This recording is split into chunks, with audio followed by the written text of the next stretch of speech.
মানুষ অজরে কাটছে, রান্না বাড়া পর্যন্ত করতে পারছে না।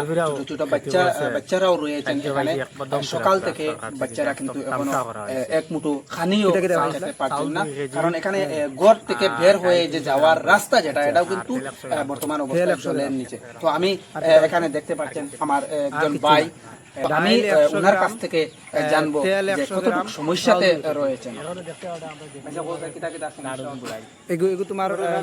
তোমার জমি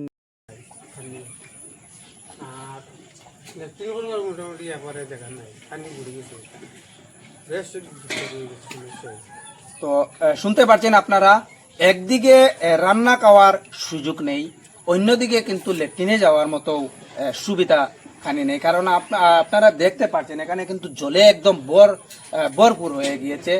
এটা কিন্তু বন্যার জল। তো এখানে আমার ভাই সাহেব বলছেন যে এখানে কিন্তু রান্নার সুযোগও নেই এবং ল্যাট্রিন করার মতো সুযোগ নেই। আর কি কি সমস্যা? আর তো ঘুমাইবারও জায়গা নাই।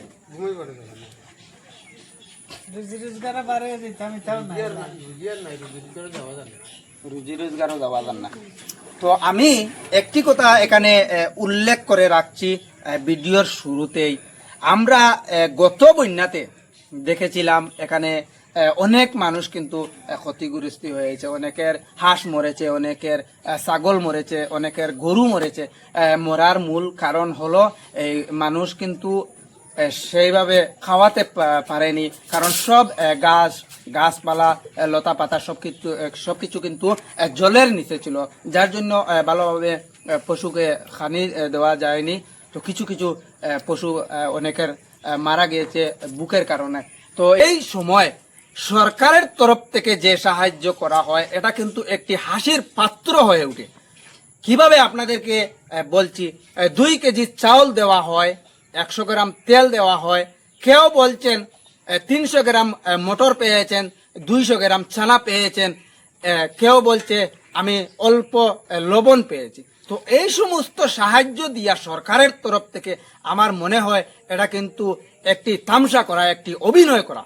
কারণ বন্যার জলে যে মানুষ ক্ষতিগ্রস্ত হয়, এক একটি পরিবারও অনেকজন লোক থাকে, কারো পরিবারও 4 জন থাকেন, কারো পরিবারও 5 জন থাকেন, কারো পরিবারে কিন্তু আরো বেশি থাকেন। সেই পরিবারে 2 কেজি চাউল এবং 100 গ্রাম লবণ, 100 গ্রাম তেল, 300 গ্রাম চানা, 300 গ্রাম মটর দিয়ে একটি তামসা করা হয়। এখানে আমি মনে করি এটা কিন্তু কোনো সাহায্য করা হয় না, এটাকে সাহায্য বলেন। আপনারা কি বলেন? এটাকে সাহায্য বলেন? এটা কিন্তু সাহায্য না, এটা একটি প্রতারণা করা। কারণ একজন মানুষ যদি 1 কিলো ডাল কিনতে যায়, সেখানে কিন্তু সরকারকে ট্যাক্স দিয়ে কিনতে লাগে। 1 কিলো যদি চাউল কিনতে হয়, এটাতেও কিন্তু সরকারের ট্যাক্স রয়েছে। যেদিকে যাও, যে কোনো বস্তু আপনারা কিনেন, সেখানে কিন্তু সরকারকে ট্যাক্স দিয়ে কিনা হয়।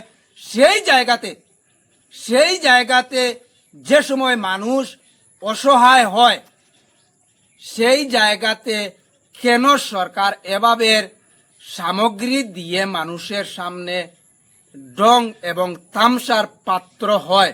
এটা হলো আমার প্রশ্ন। এখানে যদি সুন্দরভাবে সাহায্য করা হয়, আর যদি কোনো নেতা মন্ত্রী খেয়ে থাকে, এটাও কিন্তু আমাদের সামনে উঠে আসা অত্যন্ত জরুরি। কারণ অসহায় মানুষকে যদি সাহায্য করা হয়, সেটা কিভাবে নেতা মন্ত্রী খেয়ে থাকে। আর যদি সত্যিকারের সরকারের তরফ থেকে 2 কেজি চাউল, 100 গ্রাম তেল, 100 গ্রাম লবণ, 300 গ্রাম চানা, 300 গ্রাম যদি মটর দিয়ে থাকে, তো আমি বলবো এটা দেওয়ার চেয়ে না দেওয়াটা ভালো। এটা আমার মনে হয় এটা একটা তামসা করা হয়। বড় খেতি করে দেবা আমরা পিছনে আগের ফিরাও খেতি করছে, সাহায্য পাইছে একদম তুরা সরকার থেকে, একদম তামসা করা হয়েছে। চাউল 2 কেজি, আর ডাইল 300 গ্রাম করে, আচ্ছা, আর তেল 100 গ্রাম করে, 100 গ্রাম করে। আর কিতা পাইছিলা? আর কিছু না, আর কিছু না। ডাইল 100 গ্রাম, তেল 100 গ্রাম, চাউল 2 কেজি। এখনো দেখতে পাওয়া আমরা জমিনেও বাজ আছি, দারুণ বুড়াইল। এগু তোমার ফিসর, এগু তোমার জমিন নি? এগু তোমার জমিন না নি? এখান তো বর্তমান অবস্থায় লোকেশনও লাগাইলে আছে, সব কিছু লাগাইলে আছে, আপনারা দেখতে পারবা। এগুলো কোনো মিথ্যা নাই, কোনো কিছু নাই। মানুষের পরিস্থিতি কিন্তু খুব ভয়ঙ্কর, খুব খারাপ। আপনারা দেখতে পাত্রা একদম চতুর্দিকটা বুড়াইল, একদম চতুর্দিকটা বুড়াইল। আমি এটা লোকেশন লাগাইয়া করার অর্থ হইল গিয়া আপনারা জিনিসটা দেখতে পারতা করিয়া। এখানে আমার বাড়ি ডুবাইয়া দিয়ে দিছে, দেখতে পাচ্ছেন আপনারা। দেখতে পারছেন অবস্থা মানুষের কি হাল, মানুষ গড়ে বসবাস করতে পারছেন না, বন্যার জলে এখানে কিন্তু একদম ডুবে রয়েছে। আমরা ঘরের ভিতরে প্রবেশ করব, এখান থেকে ঘরের ভিতরটি দেখার চেষ্টা করব। তো দেখতে পারছেন এখানে জল আর জল। এই যে এটা হইল কি একটি চুলা, আপনারা দেখতে পাচ্ছেন। আমার মনে হয় চুলার নিচে, একদম নিচে, এই যে দেখতে পাচ্ছেন মানুষের চুলার নিচ পর্যন্ত জল রয়েছে। মানুষ কিভাবে এখানে রান্না বাড়া করবে এবং কিভাবে মানুষ খাওয়া দাওয়া করবে, দেখতে পাচ্ছেন অবস্থাটি একদম কি বলবো আপনাদের কাছে। এখানে দেখতে পাচ্ছেন ঘরের ভিতরে কিন্তু জল রয়েছে। মানুষ কিন্তু